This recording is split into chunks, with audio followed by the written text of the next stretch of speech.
ചോറ് ബാക്കി വന്നാൽ ഒന്നും നോക്കണ്ടേ, പെട്ടെന്ന് തന്നെ ഉണ്ടാക്കിക്കോളൂ. ജാറിലേക്ക് 1 കപ്പ് ചോറിട്ട് കൊടുത്തിട്ടുണ്ട്. 1 മുട്ട, പിന്നെ 1 ടേബിൾ സ്പൂൺ പഞ്ചസാര, ആവശ്യത്തിനുള്ള ഉപ്പ്, 1/4 കപ്പ് വെള്ളം ചേർത്ത് അരച്ചെടുത്തിട്ട് കൊണ്ടുവന്നുണ്ട്. അരച്ചെടുത്ത ചോറിലേക്ക് 1 കപ്പ് ഗോതമ്പ് പൊടി ചേർത്ത് ആദ്യം ഒന്ന് നന്നായിട്ട് കുഴച്ചെടുക്കുക.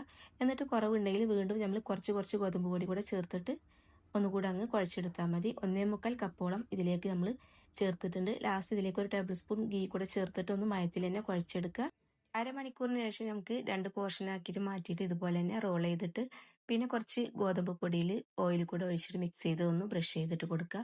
എല്ലാ ഭാഗത്തേക്കും ഒരേപോലെ ആവുന്ന രീതിയിൽ ഒന്ന് ബ്രഷ് ചെയ്ത് കൊടുത്ത് ഇതുപോലെ അങ്ങ് റോൾ ചെയ്തിട്ട് എടുക്കുക.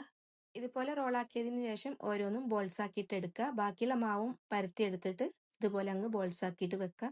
മാവെല്ലാം ഉരുട്ടി വെച്ചതിന് ശേഷം നമുക്കിത് ഓരോന്നും എടുത്തിട്ട് പരത്താം. അപ്പോൾ ആദ്യം തന്നെ എല്ലാം ഒരുമിച്ച് പരത്തി വെക്കണ്ട. ഒരു 3 എണ്ണം ആയി കഴിഞ്ഞാൽ തന്നെ നമുക്ക് ചുട്ടെടുക്കാൻ തുടങ്ങാം. പാൻ ചൂടായിലേക്ക് ഇട്ട് കൊടുത്തിട്ടുണ്ട്.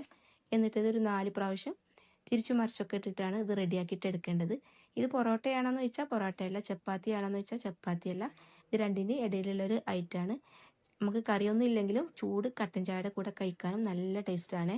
ഇത് ലൈറ്റായിട്ട് ഇങ്ങനെ ബ്രൗൺ കളറായിട്ട് വരുമ്പോൾ നമുക്ക് പൊറോട്ടയുടെ ഒക്കെ കളറായിട്ട് വരുമല്ലോ, അപ്പോഴാണ് ഇത് റെഡി ആയിട്ടെന്ന് അറിയാം. അപ്പോൾ ഇതിവിടെ റെഡി ആയിട്ടുണ്ട്. ഇതുപോലെ തന്നെ ബാക്കിയുള്ളതും പരത്തിയിട്ട് നമുക്ക് ചുട്ടെടുക്കാം.